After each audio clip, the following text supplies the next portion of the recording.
কংগ্রেস ছিল, কংগ্রেস থেকে যখন মানে ক্ষমতা আসলো তখন সিপিএমে আসলো, সিপিএম এ লুটপাট করলো, সিপিএম থেকে আবার তৃণমূলে চলে গেল। আর আমি আজকে বলছি কালকে ওদেরকে বিজেপিতে যেতে হবে, অন্য কোনো রাস্তা নাই। ওদেরকে কি বলবেন যারা মানুষের পেটে লাথি মেরেছে? আর এরা বলছে যে ফ্যাক্টরিটা নাকি বলে হামলা ভাঙছে। আরে ভাই, ফ্যাক্টরিটা আমরা কি করে ভাঙলাম? তোমার সরকার ফ্যাক্টরি এখানে উড়ে দিল।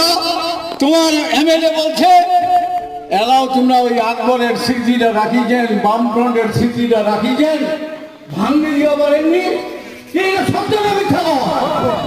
তাহলে আজ সেইখানে খরগোশ বাজারে দেখতে পাচ্ছি রাস্তাঘাট থেকে আরম্ভ করে গাছ